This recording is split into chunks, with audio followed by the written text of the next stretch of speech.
তারা বোঝে না, তাই চিরকাল পাপীরা আল্লাহর বান্দাদেরকে, আল্লাহর দ্বীনের গোলামদেরকে অত্যাচার করে, মনে করে শেষ করে ফেলাবো, কিন্তু শেষ আল্লাহর গোলামেরা হয় না, ওরাই শেষ হয়। নির্মূল যারা করতে চায় ওরাই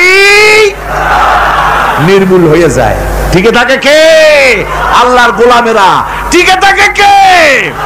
আল্লাহর গোলামেরা টিকে থাকে। নির্মূলেরিয়া নির্মূলই হয়ে যায় সব সময়। ঠিক কিনা কর? জোরে বলেন ঠিক কিনা? ভাইরা আমার, হযরত ইয়াকুব আলাইহিস সালাম ছেলের চিন্তায় চিন্তায় চোখ দুটো অন্ধ হয়ে গেছে, কাঁদতে কাঁদতে চোখ অন্ধ হয়ে গেছে। কিন্তু হতাশ হন নাই, কারণ হতাশ হবে কেবলমাত্র কাফেরেরা। হতাশ হয় কারা? আল্লাহ বলেছেন হতাশ হয় কাফের, ইমানদার কখনো হতাশ হয় না। হযরত ইয়াকুব আলাইহিস সালাম ছেলে হারাইয়া কি বলতেছেন শোনেন। আল্লাহ তার কথা কোরআনে কারীমের ভিতরে আল্লাহ কি সুন্দর করে উঠায় দিয়েছেন।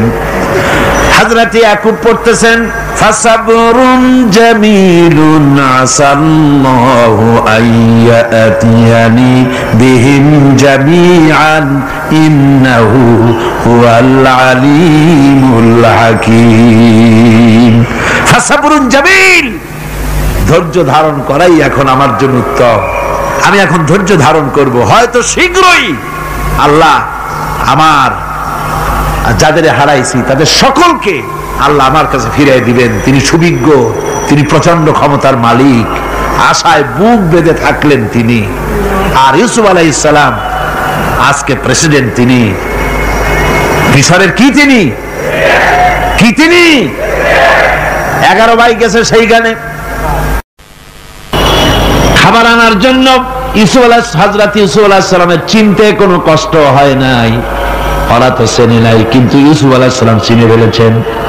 হযরত ইউসুফ কোনো প্রতিশোধ নিলেন না। হযরত ইউসুফ পরিচয় দিলেন আর বললেন, ভয় পাইও না, খাদ্য তোমাদেরকে দিয়া দিব। তোমাদের ব্যাপারে আমার বক্তব্য হচ্ছে, লা তাসরিবা আলাইকুমুল ইয়াউম, তোমাদের বিরুদ্ধে আমার কোনো ক্ষোভ নাই, বিদ্বেষ নাই, মাফ করে দিলাম। এই জামাটা নিয়ে যাও, আমার আব্বার জন্য এই জামাটা নিয়ে যাও। জামা নিয়ে যাচ্ছে মিশর থেকে। কোথায়? কেনান। কোথায়? মিশর। মিশর থেকে ইউসুফ আলাইহিস সালামের জামা নিয়ে ছেলেরা কেনানের দিকে যাচ্ছে। আর এদিকে হযরত ইয়াকুব বলতেছেন, আমি যেন আমার নাকের ভিতরে ইউসুফের গন্ধ পেতেছি। সুবহানাল্লাহ। জামা চলে এলো, চোখের উপরে তিনি রাখলেন, আল্লাহ চোখ ভালো করে দিলেন। সুবহানাল্লাহ। ভাইরা আমার, এই জন্য যারা আল্লাহর উপরে ভরসা করে, আল্লাহর ঈমান যাদের মধ্যে এসে যায়, ঈমান বিল্লাহর বড় উপকার হলো সে হতাশ হয় না। যত বড় বিপদ হোক হতাশ হয় না। দেখেন ইউসুফ আলাইহিস সালাম কি কেমন করে জুলাইখা ঘেরাও করে ফেলে দিয়েছে। দরজা বন্ধ, তালা বন্ধ, জানালা বন্ধ, ছিটকানি মারা, খিল মারা, তালা দেওয়া, বেরোবার কোনো পথ নাই, চতুর্দিকে নগ্ন চিত্র। এবার জুলাইখার কুপ্রেত প্রবৃত্তিকে চরিতার্থ করতে হবে, খারাপ কাজ করতে হবে, বেরোবার পথ নাই। হযরত ইউসুফ আলাইহিস সালাম তিনি জানেন দরজা সব বন্ধ, পালাবার পথ নাই, কিন্তু আল্লাহ রাব্বুল আলামিনকে তিনি ভয় করলেন। যুবক মানুষ, আল্লাহ রাব্বুল আলামিনকে ভয় করলেন। রব্বুল আলামিনকে ভয় করে তিনি তালাবদ্ধ দরজার দিকে দৌড় মারলেন। রব্বুল আলামিন আপন কুদরতে সবগুলি দরজা খুলে দিলেন। ওয়া মান ইয়াত্তাকিল্লাহা ইয়াজআল লাহু মাখরাজা, যে ব্যক্তি আমারে ভয় করে, আমার পথে চলতে চায়, আমি রাস্তা খুলে দেই। সুবহানাল্লাহ। সুতরাং ঈমানে বুক বাঁধো জওয়ানেরা, তরুণেরা, হতাশ হওয়ার কোনো কারণ নাই, আশায় বুক বেঁধে থাকো। আপনারা বলেন, এই পৃথিবীতে ইউনূস আলাইহিস সালাম যে বিপদে পড়ছিলেন, এর চাইতে বড় বিপদ পৃথিবীতে কিছু হতে পারে? আপনাদের চিন্তায় বুঝি পারে? এই দিকের লোকেরা কথাই কয় না উঠে। কি বলেন, পারে? এত বড় বিপদ চিন্তাও করা যায়। কোরআনে কারীমের মধ্যে আল্লাহ রাব্বুল আলামিন বলেন ওয়াযান্নুন ইয যাহাবা মুগাদিবান ফাযান্না আন লান নাকদিরা আলাইহি। ইউনূস আলাইহিস সালামকে যখন মাছে গিলে ফেলে দিল, মাছ এবার পানির অতল তলদেশে চলে গেছে। মাছের পেটের ভিতরে দরজা নাই, জানালা নাই, ছিদ্র নাই, পালাবার কোনো পথ নাই। আছে আছে ফানাদা ফিল যুলুমাতি আন লা ইলাহা ইল্লা আনতা সুবহানাকা ইন্নী কুনতু মিনাজ জালিমিন। জানেন নাই দোয়া? পড়েন সবাই, লা ইলাহা ইল্লা আনতা সুবহানাকা ইন্নী কুনতু মিনাজ জালিমিন। আয় আল্লাহ, তোমার পবিত্রতা ঘোষণা করতেছি, তুমি ছাড়া কেউ নাই, আমার তো আর বাঁচার উপায় নাই। আমি আমার উপরে জুলুম করেছি, আর তোমার পবিত্রতা ঘোষণা করতেছি। জিকির করতেছেন তিনি মাছের পেটের মধ্যে বসে। আল্লাহ রাব্বুল আলামিন বলেন ইউনূস আলাইহিস সালাম মাছের পেটের ভিতরে বসে যে চিৎকারটা মারলেন, দুনিয়ায় কোনো তার বন্ধু বান্ধবেরা শোনে নাই, কোন রাজা বাদশারা শোনে নাই। মাছের পেটের মধ্যে ফানাদা ফিল যুলুমাত, যুলুমাত হলো জমায় কাসির। এখানে তিনটা অন্ধকার ছিল। কয়টা অন্ধকার? একটা হলো মাছের পেটের অন্ধকার, একটা হলো রাতের অন্ধকার, আর একটা হলো পানির অন্ধকার। ত্রিবিধ অন্ধকারের ভিতর থেকে ইউনূস আলাইহিস সালাম হতাশ হয়ে যান নাই, তিনি চিৎকার মেরে আল্লাহরে ডাক দিলেন। আল্লাহ কয় আমি ডাক শুনছি, কেউ তোমার ডাক শোনে নাই, আমি তোমার আরশের মালিক, আমি আল্লাহ শুনতে পেয়েছি। শুধু শুনি নাই, জবাবও দিয়া দিলাম। ফাস্তাজাবনা লাহু ওয়া নাজ্জাইনাহু মিনাল গাম্মি ওয়া কাযালিকা নুজিল মুমিনিন। পড়েন না সবাই, ফাস্তাজাবনা লাহু ওয়া নাজ্জাইনাহু মিনাল গাম্মি ওয়া কাযালিকা নুজিল মুমিনিন। আমি আল্লাহ পাক বলেন আমি ইউনূসের ডাক শুনলাম, ডাকের জবাব দিয়া দিলাম, আর মাছের পেটের ভিতরে বেদনার সৃষ্টি করে দিলাম। মাছ এবার ভেসে উঠলো। মাছের আর এখন কোন উপায় নাই বমি করা ছাড়া। মাছ কিনারায় চলে এলো, ইউনূসকে বমি করে ফেলে দিল। আল্লাহ কয় শোনো দুনিয়ার মানুষেরা, শুধু ইউনূস আলাইহিস সালামকে নয়, ওয়া কাযালিকা, এইভাবে করে আমার মুমিন বান্দারা যদি বিপদে পড়ে আর আমারে ডাকে, আমি রব্বুল আলামিন এইরকম বিপদ দিয়া বাঁচাইয়া দেব। বিপদ থেকে বাঁচাবেন কে? ঈমান আনার পরে সে জানতে পেরেছে আল্লাহ রাব্বুল আলামিনের কর্তৃত্ব থেকে বেরিয়ে আসার ক্ষমতা কারো নাই। অহংকার করে যাব কোথায়? আস্ফালন করে যাব কোথায়? আল্লাহর রাজত্বের বাইরে, আল্লাহর ক্ষমতার বাইরে যাওয়ার ক্ষমতা তো কারোই নাই। সুতরাং অহংকার তার মধ্যে জায়গা পাবে না।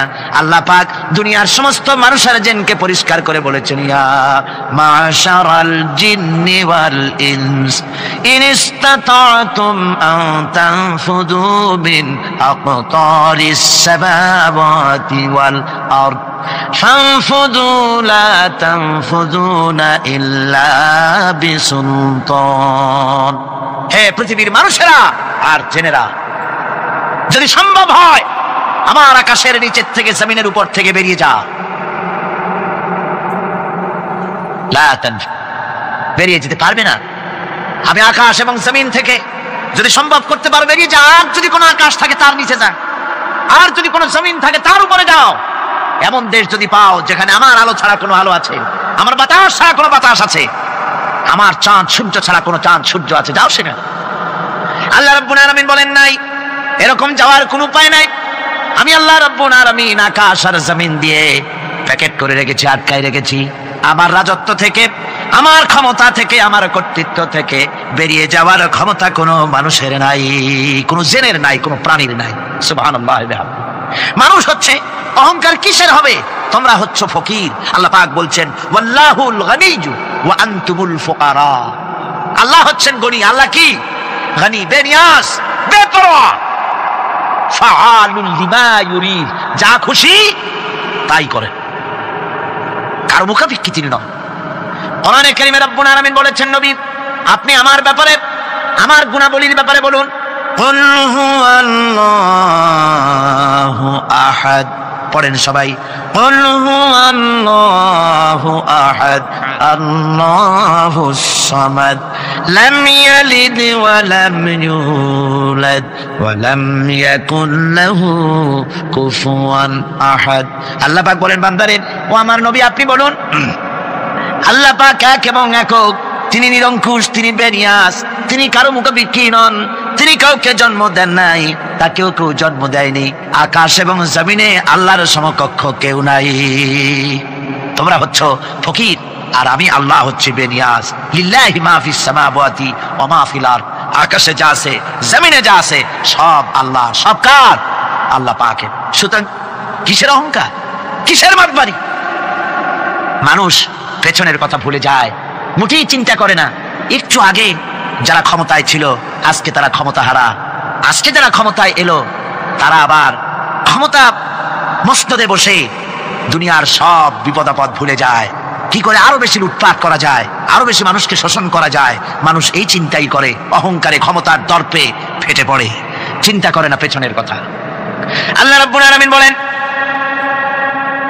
যারা নাকি মুমিন বান্দাদের বিনয় এবং বিনম্রতা তাদের মধ্যে সৃষ্টি হয়ে যাবে, তার কারণ হলো আল্লাহ পাক বলেছেন ওয়ালা তামশি ফিল আরদি মারহান ইন্নাকা লান তাখরিকাল আরদা ওয়া লান তাবলুগাল জিবালা তুলা।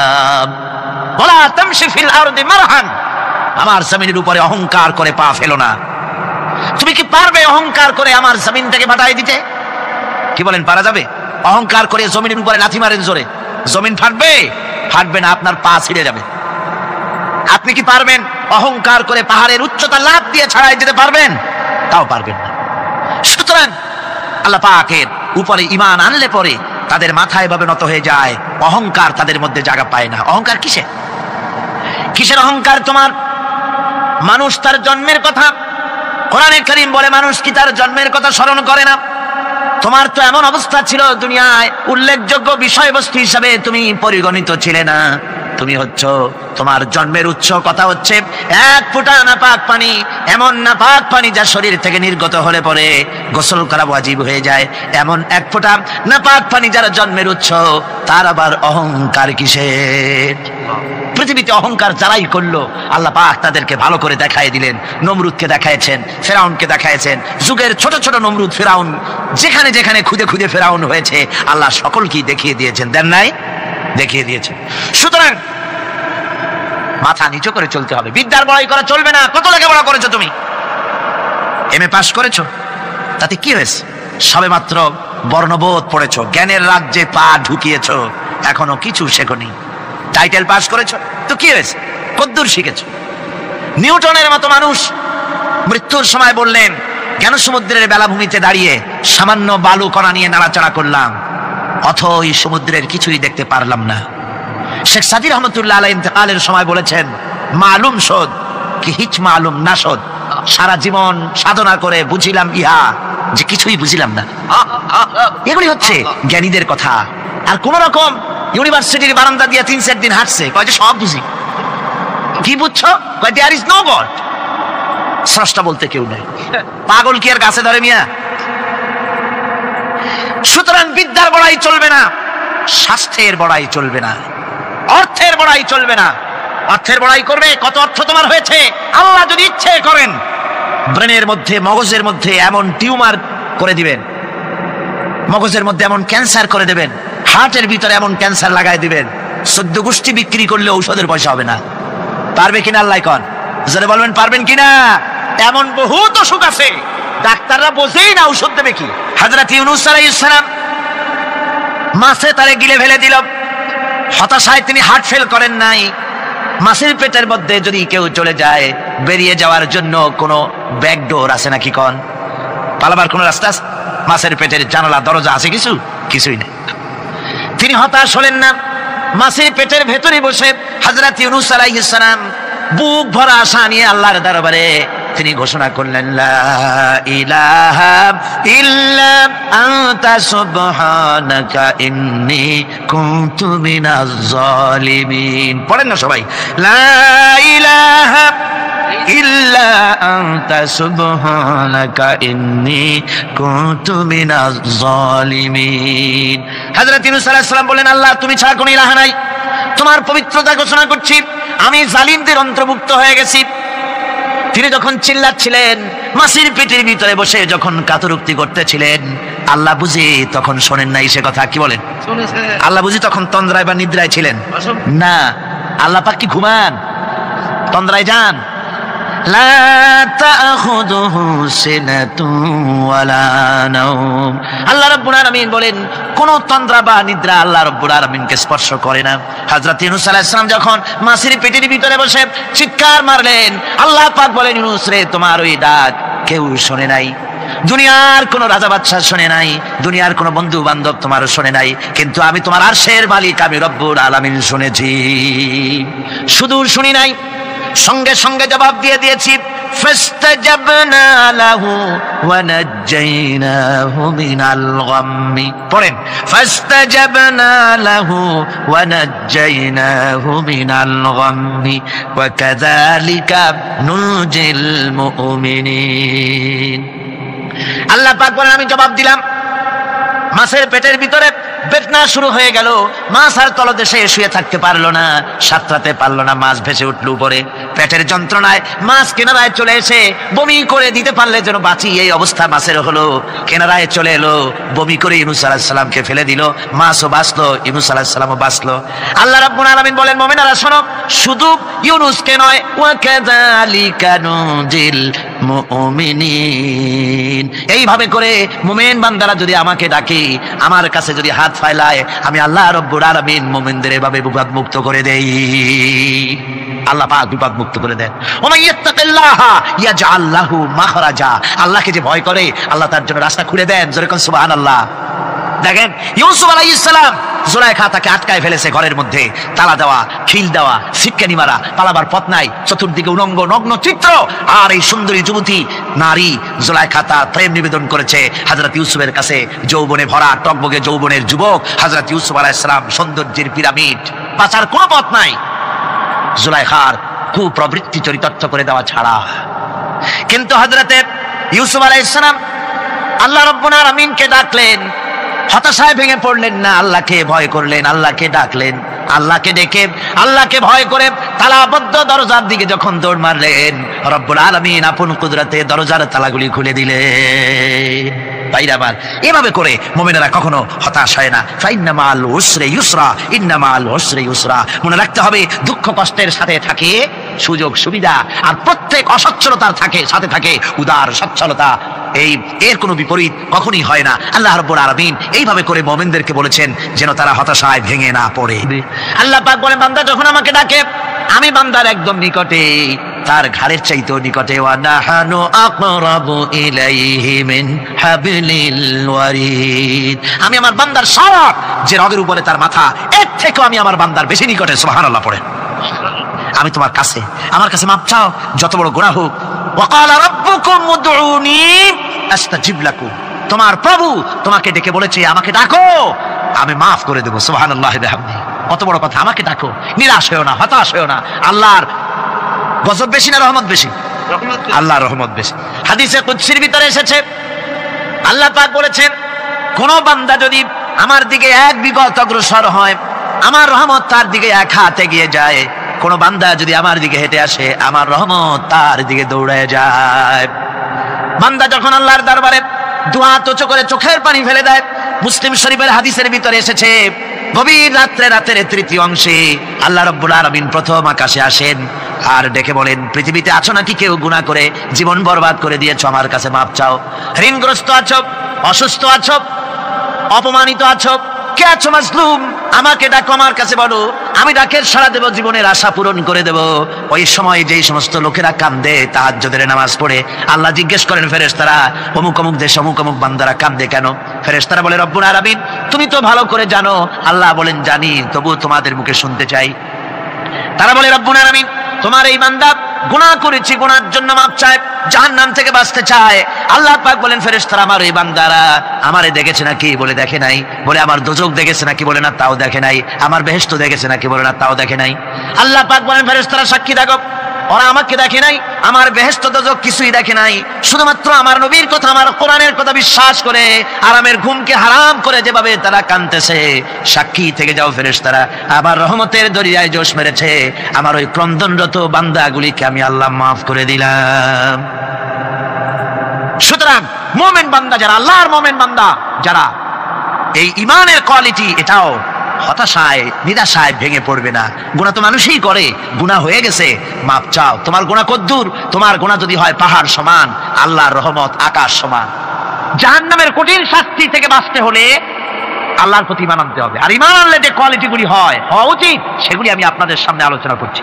এরপর আরেকটি কোয়ালিটি হবে মুমিনের, তা হলো কঠোর কঠিন বিপদে অবিচল থাকবে, বিপদে ভেঙে পড়বে না। বিপদ আপদ, শত্রুতা, ক্ষয় ক্ষতি যা কিছু হয় সবই আল্লাহর পক্ষ থেকে, এটা মেনে নিতে হবে এবং ধৈর্য ধারণ করতে হবে। বিপদ মুসিবত শুধু উম্মতের জন্য নয়, দুনিয়ার সমস্ত নবীদের বিপদ এসেছে, হয় নাই? নবীদের বিপদ আসে নাই? কোরআনে কারীম থেকে শুনুন, আল্লাহ রাব্বুল আলামিন বলেন, ওয়াকাযালিকা জাআলনা লিকুল্লি নাবিয়্যিন আদুওয়াম মিনাল মুজরিমিন। আল্লাহ পাক বলেন, এমনি করে আমি সকল নবীদের শত্রু বানিয়ে দিয়েছি, সব পাপিষ্ঠ আর অপরাধ প্রবণ লোকদেরকে। প্রত্যেক যুগে নবীদের শত্রু ছিল, প্রত্যেক যুগে নবীদের কি ছিল? শত্রু ছিল। সে শত্রু কারা ছিল? আল্লাহ পাক বলছেন, নবীদের শত্রু ছিল পাপিষ্ঠ আর অপরাধ প্রবণ লোক, এরাই ছিল নবীদের দুশমন। রাসূলগণের অবস্থা যদি এই হয়, তাহলে তার উম্মত, ওই দিনের ধারক বাহক যারা, তাদের বুঝি বিপদ আপদ হবে না নাকি? হবে কিনা? তো ইসলামের বিরোধিতা যারা করে, কোরআনের পরিভাষায় বলা হয়েছে ইসলামের দুশমন, নবীদের দুশমন। দুনিয়ার সব পাপিষ্ঠ আর অপরাধ প্রবণ লোকেরাই ইসলামের দুশমন হয়, নবীদের দুশমন হয়। আজও দেখেন, আজও তাকিয়ে দেখেন, ইসলামী আন্দোলনের বিরোধিতা যারা করে তারা পাপিষ্ঠ চরিত্রের কিনা তাকায় দেখেন, খুঁজে দেখেন, সর্বত্র খুঁজে দেখুন, খুঁজে দেখুন। যারা ইসলামী আন্দোলনের বিরোধিতা করে, যারা ইসলামকে মিটিয়ে দেওয়ার চেষ্টা করতেছে, যারা ইসলামকে মৌলবাদ বলে, ইসলামকে সাম্প্রদায়িক বলে, কোরআনে কারীমের কথা কত স্পষ্ট যে নবীদের দুশমন হয়, ইসলামের দুশমন হয় মুজরিম লোকেরা, অপরাধ প্রবণ আর পাপিষ্ঠ লোকেরা। আজও আমরা দেখতে পাই এই শ্রেণীর লোকেরা পাপিষ্ঠ এবং সবচাইতে সমাজের নিকৃষ্ট ধরনের চরিত্রহীন লোক, নামাজ নাই। আপনি খুঁজে দেখেন ইসলামী আন্দোলনের বিরোধিতা যারা করছে, যারা নেতৃত্ব দিচ্ছে, নামাজ নাই, রোজা নাই, চরিত্র নাই, হজ নাই, যাকাত নাই, মদ, জুয়া, জেনা, ব্যভিচার ইত্যাদিতে লিপ্ত। চেহারা দেখলে ছেলেপেলেরা 2 গ্লাস পানি খায় ভর ছোটে। কথা ঠিক কি দেখো? এই হলো অবস্থা। মারে কেন? মুমিনদেরকে, পয়গম্বরদেরকে, সাহাবীদেরকে এবং ঈমানদারদেরকে মারে কেন?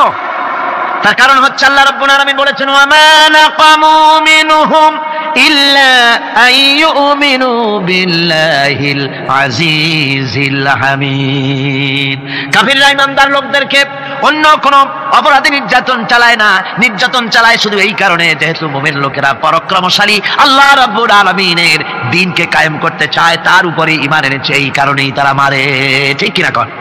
যুগে যুগে নবীদের উপরে, সাহাবীদের উপরে যে অত্যাচার হয়েছে, সে অত্যাচার এই কারণেই হয়েছে, অন্য কোনো কারণে নয়। এই কঠিন বিপদে অবিচলতা এবং ধৈর্যের দৃষ্টান্ত নবীগণ পেশ করেছেন পৃথিবীর বুকে। আমরা দেখেছি ইব্রাহিম আলাইহিস সালামকে আগুনে ফেলানো হয়েছে, আছে না কোরআন শরীফে? আমি কিন্তু গল্প করতেছি না, সব কোরআনের কথা। কিসের কথা? ইব্রাহিম আলাইহিস সালামকে আগুনে ফেলানো হচ্ছে। অপরাধ কি? অপরাধ হচ্ছে হযরত ইব্রাহিম আলাইহিস সালাম দাওয়াত দিয়েছেন, লা ইলাহা ইল্লাল্লাহ। জোরে পড়েন, লা ইলাহা ইল্লাল্লাহ, লা ইলাহা, লা ইলাহা ইল্লাল্লাহ মুহাম্মাদুর রাসূলুল্লাহ। হযরত ইব্রাহিম আলাইহিস সালাম দ্বীনের দাওয়াত দিয়েছেন, এক আল্লাহর দাওয়াত দিয়েছেন, ঈমানের দাওয়াত দিয়েছেন। আর কোন অপরাধ ছিল না। নমরুদ সহ্য করতে পারলো না। কোরআনে কারীমের মধ্যে সব কথাগুলি আল্লাহ পাক এই জন্য বিধৃত করেছেন, এই জন্য কোরআনে কারীমের মধ্যে সব কথা উঠায় দিয়েছেন, যাতে করে মুমিনেরা বিপদ আসলে পরে যেন ঘাবড়ে না যায়। ইব্রাহিম আলাইহিস সালামকে আগুনে ফেলানো হচ্ছে, ফেরেশতা বলছে ইব্রাহিম তোমারে আগুনে ফেলায় দাও, হতেছে আমার কাছে সাহায্য চাও, আমার কাছে ক্ষমতা আছে আগুনগুলো উঠায় নমরুদের বংশ জ্বালিয়ে দেব। হযরত ইব্রাহিম ফেরেশতার কাছে সাহায্য চাইছিলেন নাকি? তিনি বললেন ফেরেশতা তোমার কাছে সাহায্য কেন চাইব, আমি তো এমন কোন অন্ধ আল্লাহর ইবাদত করি না যেই অন্ধ স্রষ্টা তার গোলামের দুঃখ দুর্দশা না দেখেন, আমি তোমার কাছে সাহায্য চাইব না। হযরত ইব্রাহিম আলাইহিস সালাম পাশ করলেন। কি বলেন, পাশ করছেন না? ঈমানের পরীক্ষায় পাশ। আগুনের মধ্যে হযরত ইব্রাহিমকে যখন ফেলানো হচ্ছে, রব্বুল আলামিন আগুনের প্রতি নোটিশ করে দিলেন, ইয়া নারু কুনি বারদাও ওয়া সালামান আলা ইব্রাহিম। আগুন আমার ইব্রাহিমের জন্য শান্তিদায়ক ঠান্ডা হয়ে যা। এখন কি আর আগুনের বাপের ক্ষমতা আছে ইব্রাহিমের পোড়ানো? আর ক্ষমতা নাই। আমার বন্ধুগণ, ইব্রাহিম আগুনের ভিতরে আরামে বসে আছেন, আর ওদিকে নমরুদ বসে বসে দেখতেছে দূর থেকে ইব্রাহিম তো জ্বলে না, গায়ের মধ্যে আগুন জ্বলে গেল। ডাক দিয়া কয়, আগুন তোর হলো কি? কেন জ্বালাইতে পারিস না আমার দুশমন রে? হলোটা কি তোর? তোর কি জ্বালানোর শক্তি বন্ধ হয়ে গেল নাকি? আগুনের ভিতর থেকে জবাব এলো, নমরুদ রে আমার ভিতরে জ্বালানোর শক্তি আছে কি নাই যদি প্রমাণ করতে চাও, টেস্ট করতে চাও, তুই নিজে আয়, তোরে শুদ্ধ তামাম দুনিয়া জ্বালাই দিতে পারি, ইব্রাহিমের এক গাছা পশমও জ্বালাই দিতে পারি না। তার কারণ হচ্ছে আমি হচ্ছি মাখলুক, আল্লাহ হচ্ছেন খালিক। আল্লাহ আমাকে বলেছেন না জ্বালাতে, তুমি 1000 বার বললেও আমি ইব্রাহিমকে জ্বালাইতে পারবো না। কোরআনে কারীমে ঘটনা বলে মুমিনদেরকে সাহস দেওয়া হচ্ছে, মুমিনেরা দ্বীনের কাজ করতে গিয়ে বিপদ আবাজ আসবে, ঈমানের দাবি হলো বিপদ আসবে, আর বিপদ আসলে ঘাবড়ায় যেও না, মুসিবতে পড়ে চিন্তায় পেরেশানে হয়রান হয়ে যেও না। বিশ্বকবি আল্লামা ইকবাল কি সুন্দর করে বলেছেন, আজ ভি হোক জু ইব্রাহিম কা হিমা पैदा आग कर सकती है एक अंदाज गुलिस्तां पैदा।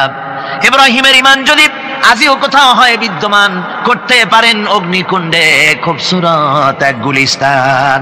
আজও যদি আগুনের ভিতরে কোন নমরুদ কোন ইব্রাহিমকে যদি ফেলে দেয়, আল্লাহ রাব্বুল আলামিন আজও আগুনকে ফুলের বাগান বানায়া দিবেন। সুবহানাল্লাহ। ভয় পাওয়ার কারণ নাই, চিন্তা করার কোনো কারণ নাই। আমার বন্ধুগণ, হযরতে হুদ আলাইহিস সালামকে যখন সমাজের লোকেরা, রাষ্ট্রের লোকেরা ঘিরে ফেলে দিল, সমাজ শক্তি রাষ্ট্র শক্তি যখন তাকে ঘিরে ফেলে দিল, ষড়যন্ত্রের পাহাড় তুলে দিল, তারে মেরে ফেলে দিবে, হযরত হুদ দেশ থেকে তার পালায় গেলেন না, ভয় পেলেন না। হযরতে হুদ আলাইহিস সালাম বললেন, কোরআনে কারীমে হযরত হুদের কথা কোট করা হলো, ফাকিদুনি জামিআন সুম্মা লা তুনজিরুন। সম্মিলিতভাবে ষড়যন্ত্র করো আমার বিরুদ্ধে, সবাই মিলে ষড়যন্ত্র করো, সুম্মা লা তুনজিরুন, আর আমাকে এতটুকু অবকাশ তোমরা দিও না। ইন্নী তাওয়াক্কালতু আলাল্লাহি রাব্বি ওয়া রাব্বিকুম, আমি ভরসা করেছি সেই আল্লাহর উপরে যার কুদরতি হাতের ভেতরে, যিনি আমাদের রব তোমাদেরও রব, আর যার কুদরতি হাতের ভিতরে তামাম পৃথিবীর জানগুলি যার হাতে, সে আল্লাহর উপরে ভরসা করেছি। ষড়যন্ত্র যদ্দূর আছে করতে থাকো, আমি ষড়যন্ত্র পরোয়া করি না। সুবহানাল্লাহ বলেন। এটাই হলো মুমিনের কোয়ালিটি। শুধু ঈমান, লা ইলাহা ইল্লাল্লাহু মুহাম্মাদুর রাসূলুল্লাহ, গরুর গোশত খাই, আর রবিউল মাস আসলে পরে ইয়া নবী সালাম আলাইকা, ইয়া রাসূল সালাম আলাইকা, তারপরে গরম গরম জিলাপি আর রসগোল্লা খাইলাম খুব বেশি করিয়া, এর নাম মুমিন নয়। মুমিন হচ্ছে তার চলায় ফেরায় ওঠায় বসায় সাহসিক তার এক আন্দাজ তৈরি হবে সে। আমার ভাইরা, বিপদে অবিচলতা আমাদেরকে পয়গম্বরেরা শিক্ষা দান করেছেন। আমরা দেখতে পেয়েছি বিশ্বনবী জনাবে মুহাম্মদুর রাসূলুল্লাহ সাল্লাল্লাহু আলাইহি ওয়াসাল্লাম হিজরতের রাত, কাফেররা চতুর্দিকে দাঁড়ানো, হযরত জিবরাইল এসে বলেন, ইয়া রাসূলুল্লাহ, হে কাফেররা চতুর্দিকে ঘিরে দাঁড়িয়েছে, গভীর রাত, এখন হাতে তাদের তরবারি, সকাল হলে পরেই তারা আপনাকে মেরে ফেলে দিবে, তাড়াতাড়ি ওঠেন, মদিনার দিকে চলে যান। আল্লাহ নবী ঘুমের থেকে জেগে হযরত আলীকে ডেকে বলেন, আলী, আল্লাহ অর্ডার করেছেন আমি মদিনায় চললাম, আমার বিছানার পরে আমার চাদর গায়ে দিয়ে শুয়ে থাকো। হযরত আলী বলেন, আল্লাহর হাবিব, আপনার চাদর গায়ে দিয়ে ঘুমিয়ে থাকবো, সকালবেলায় কাফির বেঈমানেরা আপনার বিছানার পরে আপনার চাদর গায়ে দেওয়া অবস্থায় আমি আলীকে তারা মুহাম্মদ মনে করবে, আর আমি আলীকে নবী মনে করে তারা তাদের তরবারি দিয়া কেটে কেটে টুকরা টুকরা করে আমারে বিদায় করে দেবে দুনিয়া থেকে। এতটুকুনো পরোয়া করি না, বরং আমার দিলের মধ্যে এটাই তৃপ্তি থাকবে যে আমি আলীর জীবনের বিনিময় আল্লাহর হাবিব দুনিয়ায় বেঁচে আছেন। নবীজি ঘরের থেকে বেরোলেন, চতুর্দিকে কাফেররা দাঁড়ানো। আল্লাহ নবী হাতে এক মুষ্টি বালু হাতে নিয়ে শাহাতেল বজু পরে 3 বার দম করে বালুগুলো ছেড়ে দিলেন। বালিগুলি ঘরের চতুর্দিকে কাফেরদের চোখে চলে গেল। পরবর্তী সময় রব্বুল আলামিন ডেকে বলেন, নবীরে, বালি যখন নিক্ষেপ আপনি করেছিলেন ধুলাগুলি, আপনি তো শুধু নিক্ষেপ করেছিলেন, কিন্তু চতুর্দিকে কাফেরদের চোখে গেল কেমনে? একদিকে মেরেছিলেন, সেই দিকেই তো যাওয়ার কথা ছিল, চতুর্দিকের কাফেরের চোখে চোখে সেগুলো পৌঁছে গেল কেমনে? ওয়ামা রামাইতা ইদ রামাইতা ওয়ালাকিন্নাল্লাহা রামা। আপনি নিক্ষেপ করেন নাই, যখন আপনি নিক্ষেপ করেছিলেন আপনি তো শুধু বালু কণা ছেড়েছেন, আর ওই বালু কণাগুলি ঘরের চতুর্দিকে সব কাফেরদের চোখে পৌঁছবার দায়িত্ব আমার কুদরত গ্রহণ করেছিল। আমার ভাইরা, নবীজি বিপদে, এতগুলি শত্রু তরবারি নিয়ে তিনি বিপদে ধৈর্য হারা হন নাই। আস্তে করে ঘরের থেকে বেরিয়ে হযরত আবু বকরের বাড়িতে গিয়ে হাজির। দরজায় গিয়ে আওয়াজ দিলেন আবু বকর, অমনি দরজা খুলে গেল। লাব্বাইক ওয়া সাদাইক। হুজুর বলেন, আবু বকর রে, একটা ডাকে কেমনে সাড়া দিলে? তুমি কি ঘুমাইছিলে না?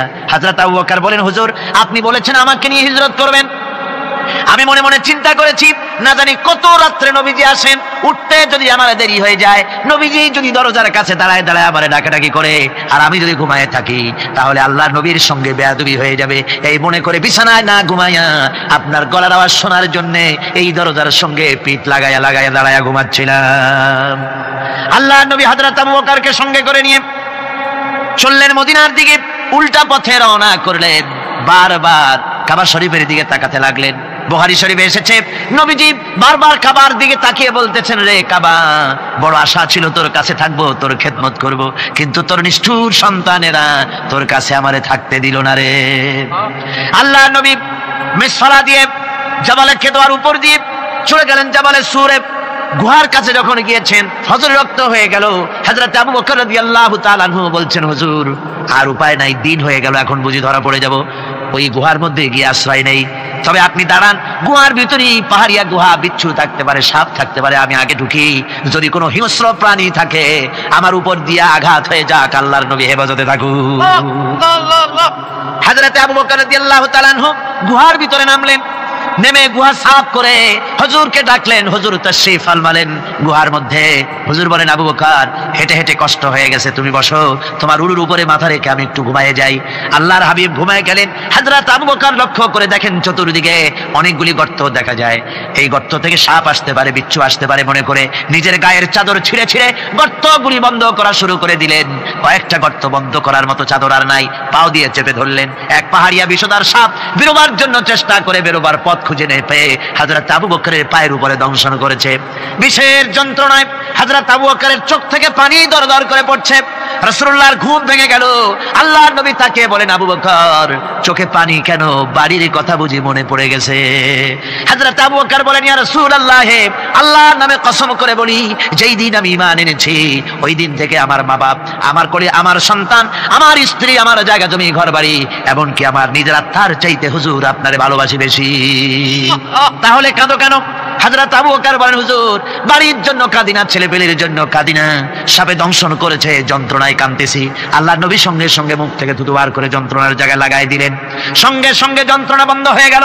হুজুর বললেন, আবু বকর, প্রথম যখন তোমার এই আঘাত করেছিল সাপে, আমাকে কেন তাড়াতাড়ি বলো নাই? এতক্ষণ তো তোমার কষ্ট হতো না। হযরত আবু বকর বলেন, ইয়া রাসূলুল্লাহ, ওটা তো সাপে কাটার যন্ত্রণা, ওই যন্ত্রণায় আমার রক্ত জ্বলতেছে, যন্ত্রণায় যন্ত্রণায় আমার কলেজাটা যদি ফেটেও যেত, আল্লাহর হাবিব আরাম ফরমাচ্ছিলেন, আমি তাকে আরামে বিঘ্ন ঘটাতে পারতাম না। আমার ভাইয়েরা, হযরত আবু বকর, হযরত রাসূল দুজন বসে আছেন। এমনি সময় কাফের বেঈমানেরা খুঁজতে খুঁজতে জায়গা মতো এসে গেছে। একজনে বলে ভিতরে আছে, আর একজনে বলে নাই। পায়ের যদি থাকবে তাহলে মাকড়সায় জাল বুনালো কি করে, পাখি ডিম পেড়ে বসে আছে কি করে, তাদের সন্দেহ হতে লাগলো। এর মধ্যে না একজন বলে আছে আর একজন বলে নাই। হযরত আবু বকর ভয়ের চোটে কেঁদে ফেলেছেন, হুজুর আর উপায় নাই। এই যে অবস্থা, এই অবস্থার ভেতরেও আল্লাহ নবী এতটুকু ঘাবড়ে যান নাই। শত্রুরা তরবারি নিয়ে এসেছে, সুযোগ পেলেই একটু তাকালেই দেখতে পাবে, তুলে মেরে ফেলে দেবে। আল্লাহর হাবিব মোটেই ধৈর্য হারালেন না, এতটুকুন হতাশ হলেন না। আল্লাহ পাকের হাবিব তার সাথীকে কি বললেন? তখন কোরআনে কারীম সূরা তাওবার মধ্যে আল্লাহ তা উদ্ধৃত করেছেন মুমিনদের জন্য, ইযহুমা ফিল গার ইয ইয়াকুলু লিসাহিবিহি লা তাহজান ইন্নাল্লাহা মা'ানা। ও আমার সাথী, ও বন্ধু, ভয় করো না, চিন্তা করো না, আমরা মাইনরিটি নই, আমরাই মেজরিটি। তার কারণ আল্লাহ আমাদের সাথে আছেন। সুবহানাল্লাহ, আল্লাহ আমাদের সাথে আছে। আর বন্ধুগণ, কোরআনে কারীমে রব্বুল আলামিন বলেন, فأنزل الله سكينته عليه وأيده بجنود لم تروها। আল্লাহ পাক তার মনের মধ্যে গভীর প্রশান্তি এবং স্বস্তি দান করলেন, আর এমন সৈন্য দিয়ে সাহায্য করলেন যে সৈন্যদেরকে তোমরা দেখতে পাও না। এভাবে করে রব্বুল আলামিন মুমিনদের বিপদে আপদে মুসিবতে সব সময় আল্লাহ পাক মুসলমানদেরকে সাহায্য করেছেন। জোরে বলেন সুবহানাল্লাহ। মুমিনদের সাহায্যকারী আল্লাহ। তাই ইসলামী আন্দোলনের সাথে যারা আছে, যারা কর্মী, যারা নেতা, যারা মুমিন, যারা ঈমানদার, মেঘের মতো প্রচন্ড কালো মেঘ হয়ে চতুর্দিক থেকে অন্ধকারের মতো সে এসেছে বিপদ, কোন বিপদ না। আল্লাহ পাক সাহায্যকারী। কে সাহায্যকারী? জোরে বলেন, সাহায্যকারী কে? আল্লাহ সুবহানাহু ওয়া তাআলা, তিনি সাহায্যকারী, ভয় নাই। আল্লাহ পাকের উপর ঈমান আনলে পরে কলিজার ভিতরে দুর্জয় সাহসের সৃষ্টি হয়ে যায়, কোনো ভয় অন্তঃকরণে তার থাকে না। আল্লাহ পাক সাহায্য করেন। আর আল্লাহর উপরে ঈমান আনলে পরে রব্বুল আলামিন বলেছেন, ইয়া আইয়ুহাল্লাযীনা আমানু হাল আদুল্লুকুম আলা তিজারাতিন তুনজিকুম মিন আযাবিন আলীম। এমন একটা ব্যবসার কথা কি বলবো না যে ব্যবসায় তোমাদেরকে জাহান্নামের আযাব থেকে বাঁচাই দেবে। তার প্রথম কাজই হলো আল্লাহর প্রতি ঈমান আনা। ঈমান আনলে পরে এই সমস্ত গুণ তৈরি হয়ে যায়। আর ঈমানে সবচাইতে উপকৃত হয় সমাজের লোকেরা, রাষ্ট্রের লোকেরা, পরিবারের লোকেরা, দেশের মানুষ উপকৃত হয় মুমিনদের দিয়ে ঈমানের কারণে। তার কারণ হলো একজন মুমিন, একজন ব্যক্তি যখন ঈমানদার হয়, মুমিন হয়ে যায়, আল্লাহর প্রতি যখন প্রগাঢ় বিশ্বাস তার এসে যায়, তখন সেই ব্যক্তি নৈতিকতার মান তার বেড়ে যায়। জোরে বলেন সুবহানাল্লাহ। নৈতিক চরিত্রের উপরে সে প্রতিষ্ঠিত হয়, সে মিথ্যা বলতে সাহস পায় না। মুমিন ব্যক্তি মিথ্যা বলতে সাহস পায় না। কেন পায় না? মিথ্যা বলতে সাহস পায় না, ঠকাতে সাহস পায় না, ওজনে কম দিতে সাহস পায় না, শয়তানি বদমাশি করতে সাহস পায় না। তার কারণ হলো আল্লাহ পাক বলে দিয়েছেন, মুমিন কোরআনের ভিতরে পড়েছে, ইয ইয়াতালাক্কাল মুতালাক্কিয়ানি আনিল ইয়ামিনি ওয়া আনিশ শিমালি কাঈদ। দুজন নিয়ন্ত্রণকারী ফেরেশতা তোমার ডানে এবং বামে বসে বসে তোমাকে নিয়ন্ত্রণ করছে। কোথায় যাও, কি করো, এই ফেরেশতারা বসে বসে সব দেখতেছে। মা ইয়ালফিযু মিন কাওলিন ইল্লা লাদাইহি রাকীবুন আতীদ। মানুষ এমন কোনো কথা বলে না যা ফেরেশতারা রেকর্ড না করে, সব রেকর্ড হয়ে যায়। তাই মুমিন ব্যক্তি দায়িত্বহীন কথা বলতে পারে না। মুমিন ব্যক্তির চরিত্র ভালো হয়ে যায়। সে যে কথা বলে বুঝে শুনে কথা বলে, সে যে ওয়াদা করে বুঝে শুনে ওয়াদা করে। যেহেতু সবকিছুর জবাব কিয়ামতে দিতে হবে। কোথায় দিতে হবে? কোথায় দিতে হবে? কিয়ামতে আল্লাহর দরবারে জবাব দিতে হবে। মহান আল্লাহ রাব্বুল আলামিন বলেছেন, ওয়ালাকাদ খালাকনাল ইনসানা ওয়া না'লামু মা তুওয়াসবিসু বিহি নাফসু। মানুষ সৃষ্টি করেছি আমি, তার অন্তঃকরণের ভিতরে ওয়াসওয়াসা কি হয় আমি জানি। এই জন্য মুমিনেরা মনের ভিতরে কোনো খারাপ কল্পনাও করতে পারে না। খারাপ কল্পনা করলেও তার হিসাব দেওয়া লাগবে আল্লাহর কাছে। কার কাছে? ওয়াইন তুবদু মিন আনফুসিকুম আও তুখফুহু ইউহাসিবুকুম বিহিল্লাহ। আল্লাহ বলেন, মনের মধ্যে যে সব কল্পনা করো তা প্রকাশ করো আর গোপন রাখো, ওইটার হিসাব নেব আমি আল্লাহ পাক। কিয়ামতের দিন আমার কাছে হিসাব দিতে হবে। বন্ধুগণ, এই জন্য মুমিন যারা, মুমিনদের চরিত্র প্রতিষ্ঠিত হয়, মুমিনদের ধারণা থাকে যেখানেই যাই না কেন, যেখানেই বসি না কেন, সেখানেই আল্লাহ, আল্লাহ ছাড়া কোনো জায়গা নাই। আছে নাকি? আছে। আল্লাহ পাক বলেন, মা ইয়াকুনু মিন নাজওয়া সালাসাতিন ইল্লা হুয়া রাবিউহুম। তোমরা যেখানে তিনজন মিলে পরামর্শ করো, মনে রেখো তিনজন নও, ওখানে চতুর্থ সত্তা আমি রব্বুল আলামিন তোমাদের কাছে আছি। সব শুনি আর দেখি। পাঁচজন যেখানে হও সেখানে আমি ষষ্ঠ। এর থেকে যদি কম হও, এর থেকে যদি বেশি হও, বান্দারে তুমি আছো যেখানে আমি আল্লাহ আছি সেখানে। উপায় নাই, সব জায়গায় আমি দেখতে পাচ্ছি। শুধু তাই নয়, রাত্রিবেলায় মানুষেরা গোপনে পরামর্শ করে না? করে কিনা? রাতে রাতে পরামর্শ করে, এক জায়গায় বসে, হলের মধ্যে, পাহাড়ের মধ্যে, কোন জায়গায় বসে পরামর্শ করে। কি পরামর্শ? ইসলামী আন্দোলনের লোকদের মারবে, কোথায় তাদের ধরবে, কোথায় তাদের অত্যাচার করবে, এই সমস্ত পরামর্শ করে। আল্লাহ পাক বলছেন, শুনুন, আল্লাহ রাব্বুল আলামিন বলেন ওয়া হুয়া মাআহুম ইয ইউবাইয়িতুনা মা লা ইয়ারদা মিনাল কাউল ওয়া কানা আল্লাহু বিমা তা'মালুনা মুহীতা। আল্লাহ পাক বলেন তিনি তো ঠিক সেই সময়ও তোমাদের কাছে থাকেন যখন তোমরা নিজেদের ঘরের মধ্যে বসে কোনো এক জায়গায় বসে আল্লাহর মর্জির খেলাফ পরামর্শ করো, আল্লাহ তখনও তোমাদের কাছে থাকেন। আল্লাহর ইহাতা থেকে, আল্লাহর কর্তৃত্ব থেকে বেরিয়ে যাওয়ার কোনো উপায় নাই। সুতরাং গোপনে বলেন, প্রকাশ্যে বলেন, যেভাবেই যা কিছু করা হোক না কেন আল্লাহর কাছে আমাদের সমস্ত অপরাধগুলি ধরা হয়ে যায়। আর এটাই হচ্ছে ঈমানের সীমা পরিসীমা। তিলকা হুদুদাল্লাহ ফালা তা'তাদুহা, তিলকা হুদুদুল্লাহ, এটাই হচ্ছে আল্লাহর সীমানা। ঈমানের এই সীমারেখা বজায় রেখে ঈমানের উপরে মজবুত করে কোনো ব্যক্তি, পরিবার, সমাজ, রাষ্ট্র যদি তৈরি হয় তাহলে সেই সমাজই শান্তি আসে, সেই সমাজই আরাম আসে, সেই রাষ্ট্র শান্তিপূর্ণ হয়, সেখানে দিন কায়েম হয়, মানুষ সুখ সমৃদ্ধি খুঁজে পায়। সুতরাং আমরা আজকে আলোচনা করলাম ঈমানের কোয়ালিটি। কি আলোচনা করলাম? ঈমানের কোয়ালিটি। এই কোয়ালিটি দিয়ে যেন আল্লাহ আমাদেরকে ভরপুর করে দেন। জোরে বলেন আমিন। আরো জোরে বলেন আমিন। এই চোখ দিয়ে গুনাহ কামাই করা যাবে, আবার এই চোখ দিয়ে সওয়াব কামাই করা যাবে। যদি কোনো সন্তান তার মা বাবার দিকে ভক্তির নজরে, মহব্বতের নজরে যদি তাকায়, নবীজি বলেছেন একটা কবুল নফল হজের সওয়াব আমলনামায় লেখা যাবে। সাহাবীরা প্রশ্ন করেছেন যদি কেউ 100 বার তাকায় তো কি হবে? নবীজি বলেছেন আল্লাহ রাব্বুল আলামিনের নিয়ামতের ভান্ডার, অফুরন্ত নিয়ামতের সেখানে কোনো অভাব নাই। যদি কোনো বান্দা যদি তার মা বাপের দিকে দৈনিক 100 বার তাকায় তো ওই বান্দার আমলনামায় 100 কবুল নফল হজের সওয়াব লেখা যাবে। তাহলে দেখা গেল চোখের চাহনি আপনার ইবাদত, আপনার ঘুম ইবাদত, আপনার চাকরি ইবাদত, আপনার ব্যবসা বাণিজ্য ইবাদত।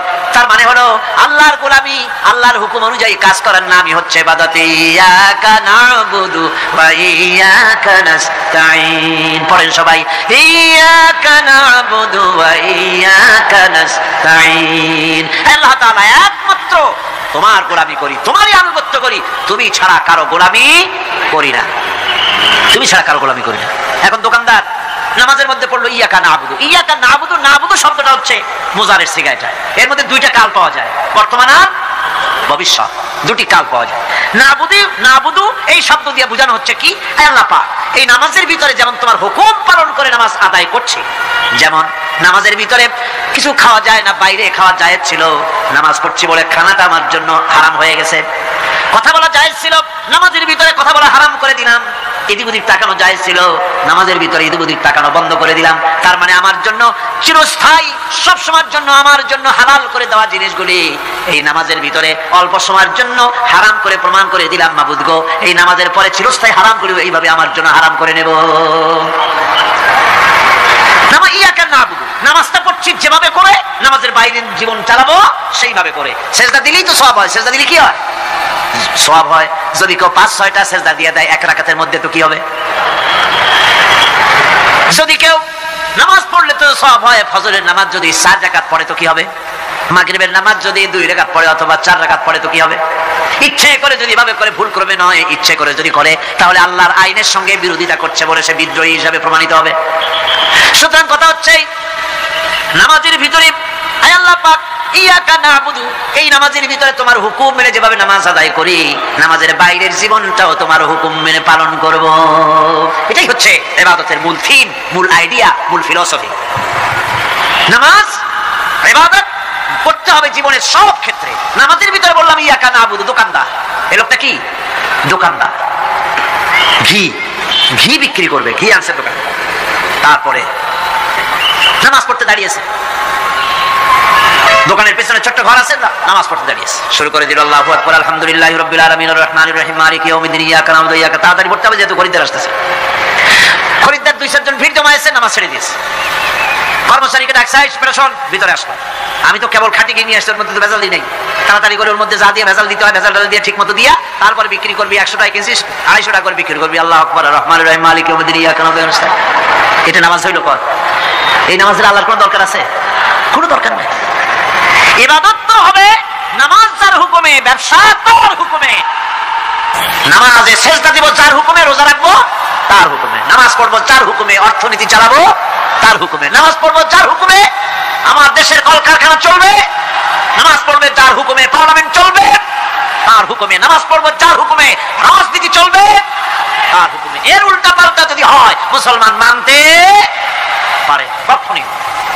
সুতরাং মুসলমানকে আনুগত্যের মস্তককে অবনত করে দিতে হবে আল্লাহ পাকের সামনে। আল্লাহর সঙ্গে আর বান্দার সঙ্গে হক আছে, বান্দার উপরে আল্লাহর হক এবং আল্লাহর উপরে বান্দার হক কি, এভাবে একটি হাদিস আপনাদেরকে শোনানো যায়।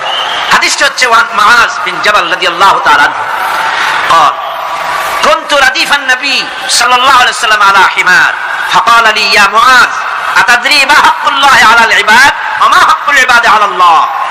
হযরত মুআজ বিন জাবাল রাদিয়াল্লাহু তাআলা বলেন যে আমি রাসূল করিম সাল্লাল্লাহু আলাইহি ওয়াসাল্লামের পেছনে তার গাধায় সওয়ার ছিলাম। তিনি আমাকে জিজ্ঞেস করলেন, মুআজ তুমি কি জানো বান্দার উপরে আল্লাহর হক এবং আল্লাহর উপরে বান্দার হক কি? তিনি বললেন আল্লাহু ওয়া রাসূলুহু আ'লামু, আল্লাহ এবং তার রাসূল খুব ভালো করে জানেন। রাসূল করিম সাল্লাল্লাহু আলাইহি ওয়াসাল্লাম জবাব দিলেন, ক্বালা হাক্কুল্লাহি আলাল ইবাদ আন ইয়াবুদুহু ওয়া লা ইউশরিকু বিহি শাইআ ওয়া হাক্কুল ইবাদি আলা আল্লাহ আন লা ইউআযযিবু মান লা ইউশরিক বিহি শাইআ। আল্লাহর নবী বলেন বান্দার উপরে আল্লাহর উপরে বান্দার হক হতেছে, আল্লাহর উপরে বান্দার হক হতেছে বান্দা আল্লাহ পাকের ইবাদত করবে, আল্লাহর গোলামি করবে, আল্লাহর আনুগত্য করবে, দাসত্ব করবে। সেই আনুগত্য ইবাদত আর গোলামির ভিতরে কাউকে শরীক স্থাপন করবে না। বান্দার উপরে আল্লাহর হক হতেছে যেই বান্দা আল্লাহ পাকের ইবাদত করবে, গোলামি করবে, আর কোনো শিরক করবে না, কিয়ামতের দিন ওই বান্দা সম্পর্কে আল্লাহর হক হবে বান্দাকে জাহান্নামের আগুন আল্লাহ পাক হারাম করে দিয়ে তার জান্নাত দিয়ে দিবেন। এটাই হলো বান্দার উপর আল্লাহ পাকের হক। সুতরাং ইবাদত হবে সলিড কার জন্য? আল্লাহ পাকের জন্য। যারা বলেন কার জন্য? একমাত্র কেবলমাত্র শুধুমাত্র আল্লাহ পাকের জন্য গোলামি হবে। সেই গোলামির কথাটাই আমরা কোরআনে কারীমের মধ্যে সূরা ফাতিহায় প্রত্যেক দিন প্রতি রাকাতে আমরা পড়ি ইয়্যাকা না'বুদু ওয়া ইয়্যাকা নাস্তাঈন। আল্লাহ তাআলা কেবলমাত্র তোমার ইবাদত করি, কেবলমাত্র তোমার দাসত্ব করি, আর কারো আনুগত্য দাসত্ব করি না। এই গোলামি এই দাসত্ব আল্লাহ পাক আমাদেরকে করার তৌফিক দান করুন, আমরা বলি আমিন। اليوم لا ينفع مال ولا بنون। কিয়ামতের দিন ধন সন্তান সন্ততি আর সম্পদ কোনো কাজে লাগবে না। সেদিন শুধু আমল যদি ভালো হয় কাজে লাগবে, আমল খারাপ হবে সব শেষ হয়ে যাবে। আল্লাহ রাব্বুল আলামিন নবীজিকে ডেকে বলেছেন, নবী আপনি বলেন কুল মা কুনতু বিদআম মিনার রাসূল, আপনি বলুন আমি কোন নতুন রাসূল নই, আমার আগে অনেক নবী রাসূল পৃথিবীতে এসেছেন, তারা বিদায় হয়ে গেছেন। আমি জানি না কিয়ামতের দিন আল্লাহ রাব্বুল আলামিন আমার সাথে কি ব্যবহার করবেন, আর আমি এও জানি না যে কিয়ামতের দিন আল্লাহ পাক তোমাদের সাথে কি ব্যবহার করবেন।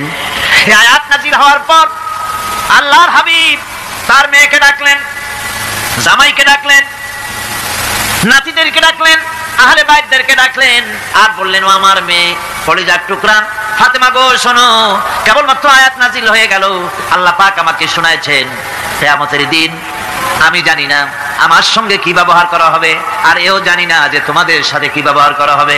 ও আমার কলিজার টুকরা মেয়ে ফাতেমা, কিয়ামতের দিন মুহাম্মদ সাল্লাল্লাহু আলাইহি ওয়াসাল্লামের মেয়ে এই হিসাবে তোমার নাজাতের ফয়সালা হবে না। ও আমার কলিজার টুকরা নাতি হাসান আর হোসেন, কিয়ামতের দিন মুহাম্মদ সাল্লাল্লাহু আলাইহি ওয়াসাল্লামের নাতি হিসাবে ফয়সালা হবে না। ও আমার জামাই হযরতে আলী, কিয়ামতের দিন আমার জামাই হিসাবে নাজাতের ফয়সালা হবে না। আমল যদি ভালো হয় ফয়সালা ভালো হবে, জান্নাতে চলে যাবে। আমল যদি খারাপ হয় কার নাতি কার জামাই দেখা হবে না। সুবহানাল্লাহ, কঠিন কিয়ামতের মাঠ। এই পরকালের বিশ্বাস যদি কলিজার মধ্যে ঢোকে মানুষ ভালো হয়ে যাবে। কোন সুবহানাল্লাহ। আপনাদের দৃষ্টিতে পারবে? কথার জবাব যে দিলেন না। পুলিশে কি মানুষের চরিত্র ভালো বানাইতে পারবে? পুলিশের চরিত্র ভালো বানাবে কেটা? সেটাই তো কথা। মানুষের চরিত্র যাতে ভালো থাকে, মানুষের জন্য খারাপ কাম না করে সেজন্য পুলিশ যাতে খারাপ কাম না করে সেজন্য আরো একটা ডিপার্টমেন্ট আছে না, তারা যাতে খারাপ কাজ না করে সেজন্য আর একটা আছে। এন্টি করাপশনের আবার এন্টি করাপশন আছে, তার উপর আবার এন্টি করাপশন আছে। এন্টিটার অভাব নাই। সুতরাং পুলিশ দিয়া, বিডিআর দিয়া, আর্মি দিয়া মানুষের দেশের জাতির চরিত্র ভালো বানানো যায় না। রাসূলুল্লাহ এ দিয়ে বানান না, এটা ইসলামের নিয়ম নয়। পুলিশ দিয়া, আর্মি দিয়া দেশের মানুষের চরিত্র ভালো বানানো যায় না। চরিত্র ভালো বানানো যায় কেবলমাত্র পরকালের ভয় দিয়া। কি কিসের ভয় দিয়া? ওই যে মক্কার জীবনে ওই সমস্ত মানুষগুলি যারা চুরি করতো, ডাকাতি করতো, জিনা করতো, বদমাশি করতো, যারা শয়তানি করতো, যারা মানুষকে খুন করতো, এই মানুষগুলি এত ভালো হয়ে গেল যারা চুরি ছেড়ে দিল, ডাকাতি ছেড়ে দিল, জানাবে বিচার ছেড়ে দিল, এত ভালো হয়ে গেল, পৃথিবীর মধ্যে সেরা মানুষ তারা হয়ে গেলেন। জোরে বলেন সুবহানাল্লাহ। নবীর সাহাবীরা পৃথিবীর শ্রেষ্ঠ সন্তান, নবীর সাহাবীরা পৃথিবীর সেরা মানুষ, তাদের চাইতে সেরা মানুষ নবীদের পরে আর কেউ হতে পারে না। জোরে কোন সুবহানাল্লাহ। নবীর পরে পৃথিবীতে শ্রেষ্ঠ মানুষ কারা? সাহাবায়ে কেরাম রিদওয়ানুল্লাহি তাআলা আলাইহিম আজমাইন। ওনারা তো কুফরের মধ্যে ছিলেন, শিরকের মধ্যে ছিলেন, চুরি ডাকাতি জিনা ব্যভিচার এমন কোনো পাপ নাই যা করা হয়নি। তারপরে যখন আল্লাহর নবীর কাছ থেকে তাওহীদ, রিসালাত ও আখিরাতের দাওয়াত পেলেন, কি সোনার মানুষ এক একজন হয়ে গেলেন। সুবহানাল্লাহ। যারা ছিলেন নারীর সতীত্বের জম, তারা হয়ে গেলেন নারীর সতীত্বের পাহারাদার। যারা মানুষের মাল চুরি করত, ডাকাতি করত, তারা রাতভর মানুষের মালের পাহারা দিল, মানুষের রক্তের পাহারা দিল। সুবহানাল্লাহ বিহামদি। রক্ত সম্পদের পাহারা দিল। রাসূল বললেন খায়রুল কুরুনি কারনি, সর্বশ্রেষ্ঠ যুগ তো আমার যুগ।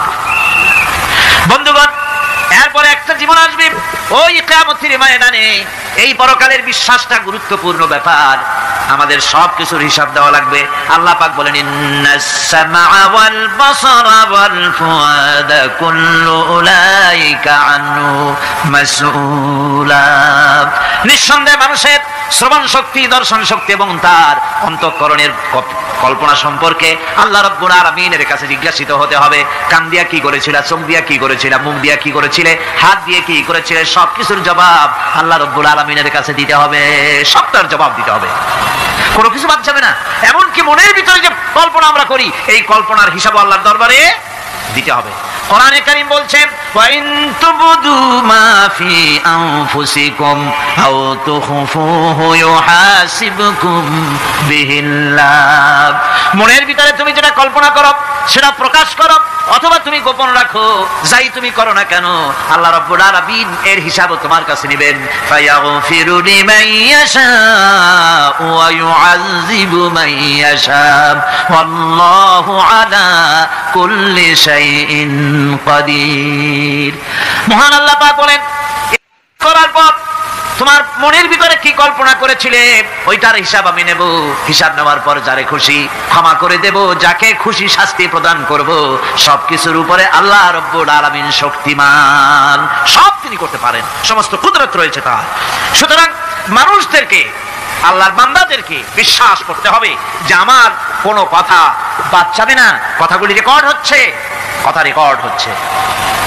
আমি যে ওয়াজ করতেছি এই কথাগুলি রেকর্ড হচ্ছে নাকি হচ্ছে না? অনেক টেপ রেকর্ডার রেকর্ড হচ্ছে, অডিও ভিডিও হচ্ছে। আজ থেকে 50 বছর পর যদি এই রেকর্ড বাজানো হয়, আমাকে যদি বলা হয় যে আপনি অমুক জায়গায় অমুক কথা বলেছেন, আমি যদি বলি না আমি কথা বলি নাই, তারপরে যদি রেকর্ড বাজানো হয়, তাহলে আমি কথা যে বলি নাই যদি বলি, তাহলে এটা ধরা পড়বে না? সেখানে ধরা পড়বে না? তাহলে এই মানুষের কথা প্লাস্টিকের ফিতায় রেকর্ড করে 50 বছর, 100 বছর, 200 বছর, 500 বছর যদি প্লাস্টিকের ফিতায় এটাকে চলচ্চিত্র করে অথবা টেপ রেকর্ডারে করে যদি ধরে রাখা যায়, এই বুদ্ধিটা কে দিলেন কত দেখি? সবাই কন্যা এই বুদ্ধিটা দিলেন কে? যে আল্লাহ রাব্বুল আলামিন মানুষের মাথায় বুদ্ধি দিলেন, যার দ্বারা সে মানুষের কথাবার্তা অ্যাক্টিভিটি সব ধরে রাখতে পারে। সে আল্লাহ রাব্বুল আলামিন বুঝি আপনার আমার কথা এবং আপনার আমার অ্যাক্টিভিটিসকে তিনি বুঝি ধরে রাখতে পারবেন না কিয়ামত পর্যন্ত? পারবেন কি না? সেজন্য রাব্বুল আলামিন বলেন মা ইয়ালফিযু মিন কাওলিন ইল্লা লাদাইহি রাকীবুন আতীদ। সমস্ত কথা রেকর্ড হচ্ছে। সুবহানাল্লাহ কোন জোরে? সমস্ত কথা রেকর্ড হচ্ছে, একটা কথা বাদ যাবে না। মুখ আছে বলেই কথা বলবে তা না, হিসাব করে কথা বলতে হবে। গীবত গাওয়া যাবে না, মিথ্যা কথা বলা যাবে না, মিথ্যা ওয়াদা করা যাবে না। মিথ্যা ওয়াদার তো মৌসুম এসে গেছে। কি কোন বোঝেন কথা? হ্যাঁ, মিথ্যা ওয়াদার মৌসুম এসে গেছে। এখন মৌসুমে বাহার, মিথ্যা বলার। কত সুন্দর সুন্দর ওয়াদা, সোনা দিয়ে রাস্তা বানায় দেবো। অভুক্ত মানুষদের বলা হয় না খেয়ে মরবেন না, কিন্তু কি খেয়ে মরবে তাও কয় না। আমরা যদি যাইতে পারি তাহলে মটকির মতো রসগোল্লা বানাই দেব, গরুর গাড়ির চাকার মতো জিলাপি বানাই দেব।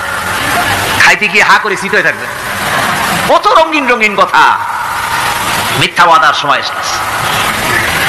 ভাইরা আমার, পরকাল যদি বিশ্বাস করে সেই ব্যক্তি কিছুতেই মুখ আছে বলেই যা খুশি বলবে না, পরনিন্দা করবে না, পরচর্চা করবে না। হাত আছে বলেই যা তা লিখবে না। ঘটনা হইল, একটা লিখলো আর একটা। কলম একটা আছে বলেই যা খুশি তা লেখা যায় না। মুখ আছে বলেই যা খুশি তা বলা যায় না। চোখ আছে বলেই যা খুশি তা দেখা যায় না। গরু খাওয়া জায়েজ করা হয়েছে বলে গরুর লেজ থেকে মাথা পর্যন্ত পাইকারি দরে সব খাওয়া যায় না। গরু খাওয়া হারাম না হালাল? হালাল। পাইকারি দরে লেজ থেকে মাথা পর্যন্ত সব খাওয়া হালাল না। ওর মধ্যে আল্লাহ কিছু হারাম রেখে দিছে, সেগুলোকে বাইসে খাইতে হবে। আল্লাহ দেখতে চান পাইকারি দরে জমের খাওয়া খাও, না আমার হারাম গুলি বাদ দিয়ে খাও, নিষেধ করা গুলি বাদ দিয়ে খাও। মুখ আছে বলেই যা খুশি তা বলা যাবে না। কান আছে বলেই যা খুশি তা শোনা যাবে না। চোখ আছে বলেই যা খুশি তা দেখা যাবে না। হাত পা আছে বলেই যা খুশি তা করা যাবে না। সবটার পেছনে আল্লাহ রাব্বুল আলামিনকে ভয় করা লাগবে। মহান আল্লাহ রাব্বুল আলামিন বলে, বান্দারে তোমার সমস্ত কার্যাবলী, এমনকি তোমার চাহনিটা পর্যন্ত কার দিকে কি নিয়তে তাকাইছো কেউ জানে না, আমি আল্লাহ রাব্বুল আলামিন জানি।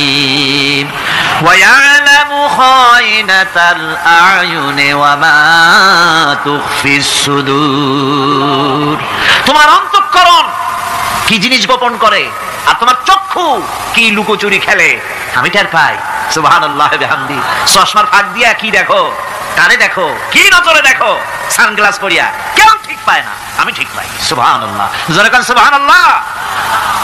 সুতরাং চোখের নজরের হিসাব হবে, হাতের কাজের হিসাব হবে, পায়ের চলার হিসাব হবে, আপনার বলার হিসাব হবে। মুখে যা বলেছেন, যা করেছেন, হাত পাও দিয়ে যা করেছেন, সবকিছুর হিসাব হবে কিয়ামতের দিন। আল্লাহর দরবারে সবকিছু উপস্থিত হবে, কোনো জিনিস বাদ পড়বে না। ফামান ইয়ামাল মিসকালা যাররাতিন খায়রান ইয়ারা ওয়া মান ইয়ামাল মিসকালা যাররাতিন শাররান ইয়ারা। ছোট্ট একটা ভালো কাজ যদি করো তাও হাজির করা হবে সামান্যতম ভালো কাজও তোমার বাদ পড়বে না। আর ক্ষুদ্রতম কোনো খারাপ কাজ করলে তাও উপস্থিত করা হবে, সব তোমার সামনে, কোনো জিনিস বাদ পড়বে না, সব দেখতে পাবে কিয়ামতের দিন। ভালো কাজটাও আর খারাপ কাজটাও আল্লাহর কাছে সেদিন আল্লাহ পাক মানুষের সামনে উপস্থিত করে দিবে। আল্লাহ পাক বলছেন, সেদিন এই জমিন তার ভিতরে যা লুকায়িত ছিল জমিন সব বের করে দেবে। কাআন্নাহুম জারাদুম মুনতাশির। টিড্ডি, ফড়িংগুলি, পোকাগুলি মাটি থেকে যেমন বেরোয়, এ মাটির ভিতরে যা আছে কিয়ামতের দিন সব মাটি বের করে দেবে। ইযা যুলজিলাতিল আরদু জিলজালাহা ওয়া আখরাজাতিল আরদু আসকালাহা ওয়া ক্বালাল ইনসানু মা লাহা। এ জমিনকে ঝাঁকি মারা হবে প্রবল এক ঝাঁকুনি, প্রবল এক ঝাঁকুনিতে এই পৃথিবীর মধ্যে যা কিছু আছে সব বেরিয়ে যাবে। সুবহানাল্লাহ কইতে ইচ্ছা করে না মিয়ারা? এক ঝাঁকুনিতে পৃথিবী সব বের করে দেবে। মাসালুল ফারিকাইনি কাল আ'মা ওয়াল আসাম্মি ওয়াল বাসীরি ওয়াস সামিম হাল ইয়াস্তাবিয়ানি মাসালান আফালা। কোরআন শরীফ বলছে, হাল ইয়াস্তাবিয়ানি মাসালান আফালা তাযাক্কারুন। দুইটি শ্রেণীতে আল্লাহ পাক ভাগ করে দিয়েছেন। একটা শ্রেণী হচ্ছে অন্ধ, বোবা, বধির। আরেকটি যারা শুনতে পায়, চোখে দেখতে পায়। এ দুটি কখনো এক নয়, সমান নয়। এ দুটির রাস্তা আলাদা। কাফেরের রাস্তা আর ইমানদারদের রাস্তা সম্পূর্ণ ভিন্ন। আল্লাহ রাব্বুল আলামিন ঈমান এবং কুফরের পার্থক্য বলে দেওয়ার জন্য গোটা মানব জাতির মধ্যে স্পষ্ট করে বলেছেন, লা ইকরাহা ফিদ-দীন ক্বাদ তাবায়্যানার রুশদু মিনাল গায়ব। দ্বীনের ব্যাপারে জোর জবরদস্তি নেই। এখানে হেদায়েতের পথ এবং গোমরাহি, হেদায়েতকে গোমরাহির পথ থেকে সম্পূর্ণ আলাদা করে দেওয়া হয়েছে। লা ইকরাহা ফিদ-দীন, দ্বীনের ব্যাপারে কোনো জোর জবরদস্তি নেই। যারা ধর্মনিরপেক্ষবাদী তারা এই আয়াতটাকে নিজেদের মতবাদকে প্রতিষ্ঠার লক্ষ্যে অনেক সময় কাজে লাগায়। দুটি আয়াতকে তারা বেশি ব্যবহার করে। একটা হচ্ছে লাকুম দীনুকুম ওয়ালিয়া দ্বীন, আর একটা হচ্ছে লা ইকরাহা ফিদ্দীন। এই দুইটি আয়াতকে ধর্ম নিরপেক্ষবাদীরা ব্যবহার করে। এই দুটির কোনটি তাদের আদর্শকে বোঝাবার লক্ষ্যে ব্যবহারের কোনো সুযোগ নাই। লা ইকরাহা ফিদ্দীন, ধর্মের ব্যাপারে কোনো বাড়াবাড়ি নাই, জোর জবরদস্তি নাই। এ কথা বলা হয়েছে এই কারণে যে কোন বিধর্মীকে, অমুসলিমকে ভয় দেখিয়ে, লোভ দেখিয়ে অথবা কোন ক্রমে কোন প্রকার চাপ সৃষ্টি করে তাকে মুসলমান বানানো যাবে না। এমনকি সূরা তওবার মধ্যে এসেছে, যুদ্ধ চলাকালীন সময়, জিহাদ চলাকালীন সময় কোন অমুসলিম যদি ইসলাম জানার জন্য তোমাদের তাঁবুতে আসে, তাহলে তুমি তাকে ইসলাম বুঝাও। ইসলাম শোনার পরে যদি মেনে নেয় ভালো কথা, আর যদি না মানে তাকে তার তাঁবু পর্যন্ত ফিরে যেতে চাও, ফিরে যেতে দাও। মাঝপথে তাকে আক্রমণ করা যাবে না। ধর্মের ব্যাপারে কোনো বাড়াবাড়ি নাই। লা ইকরাহা ফিদ্দীন, এর দ্বারা ধর্ম নিরপেক্ষতার কোনো কথা বোঝানো হয়নি।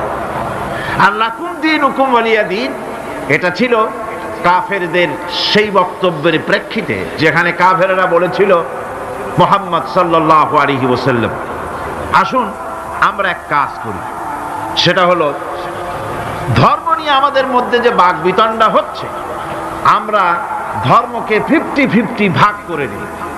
কিছুদিন আমরা গিয়া আপনার আল্লাহরে সেজদা দেই, আর কিছুদিন আপনারা আমাদের মূর্তিগুলিকে প্রণাম করুন।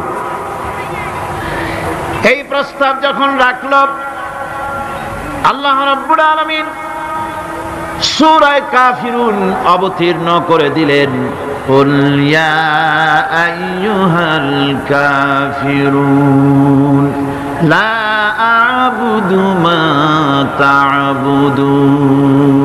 হে কাফেরেরা, হে অবিশ্বাসীরা, নবী আপনি বলুন, হে অবিশ্বাসীরা, তোমরা যার ইবাদত করো আমরা তার ইবাদত করি না, আবার আমরা যার ইবাদত করি তোমরাও তার ইবাদত করো না।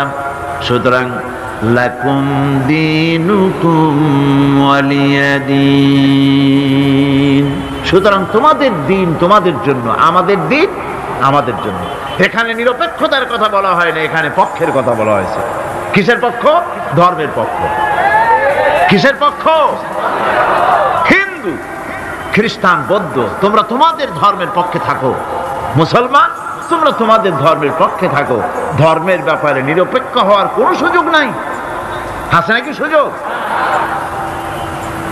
আমি পার্লামেন্টে বলেছি এই কথা, যে একটা ধর্মের উপরে বিশ্বাস করে নিজেকে একটা ধর্মের পক্ষের ব্যক্তি হিসাবে ঘোষণা করে, কেউ বলছে, দাবি করছে আমি হিন্দু, কেউ বলছে আমি বৌদ্ধ, কেউ বলছে আমি খ্রিস্টান, কেউ বলছে আমি মুসলমান, নিজেকে একটা ধর্মের বিশ্বাসে বিশ্বাসী ঘোষণা করার পর আমি ধর্মনিরপেক্ষ, এই কথাটা মিথ্যা, বানোয়াট, জালিয়াতি, প্রতারণা, মুনাফিক। কোন ধর্মের অনুসারী ব্যক্তি ধর্মনিরপেক্ষ হতে পারে না। কেবলমাত্র নাস্তিক, যারা আল্লাহরে মানে না, আল্লাহকে স্বীকার করে না, ওরা বলতে পারে আমরা ধর্মনিরপেক্ষ, ধর্মের ব্যাপারে আমরা নিরপেক্ষ, গুলো মানি না, বিশ্বাস করি না।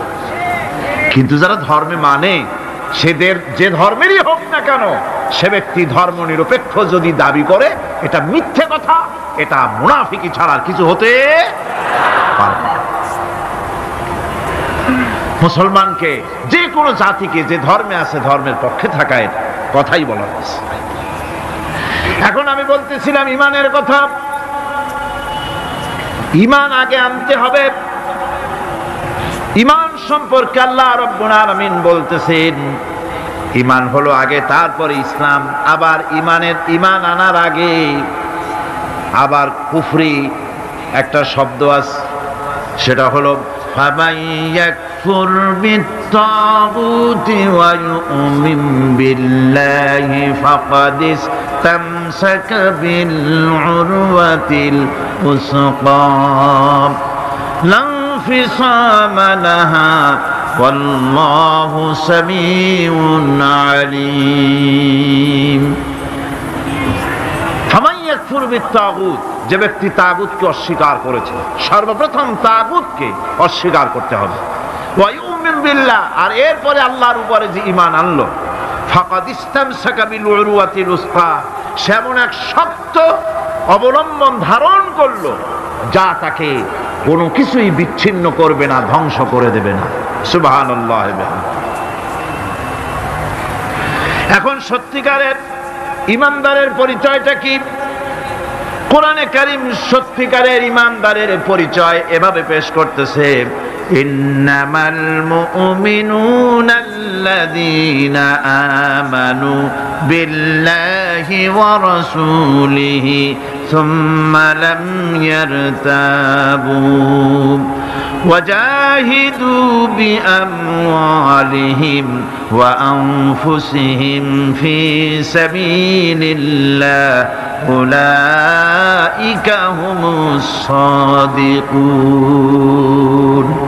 ঈমানের দাবিতে সত্যবাদী কারা?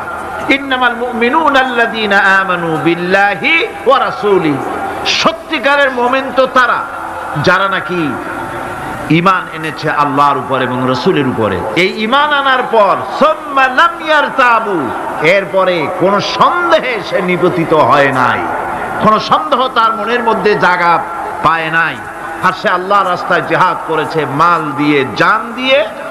উলাইকা হুমুস সাদিকুন, এরাই হলো ঈমানের দাবিতে সত্যবাদী।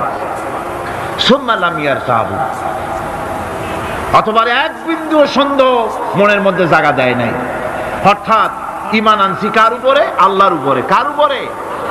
আর তার রাসূলের উপরে। আল্লাহ এবং রাসূলের উপরে ঈমান আনার পর যারা আল্লাহ এবং রাসূলের বিধান জীবনের সকল ক্ষেত্রে মানতে পারে নাই, তারাই সন্দেহে নিপতিত হয়েছে। কথা বুঝতে পেরেছেন? তাদের সন্দেহ এই কোরআন মানুষের জীবন, তার সম্পদ, তার রাজনীতি, তার অর্থনীতি পরিচালনা করতে পারে না। সেই জন্য ধর্মের ব্যাপারে কোরআন মানি, ধর্মের ব্যাপারে নামাজ আর রোজা মানি, কিন্তু রাজনীতিতে ধর্ম মানি না। এটাই হলো সন্দেহ। এটাই কি? সন্দেহ, অবিশ্বাস। জীবনকে তারা দুইটা ভাগ করেছে, এক ভাগ রাজনীতির জন্য আর এক ভাগ কিসের জন্য? ধর্মের জন্য।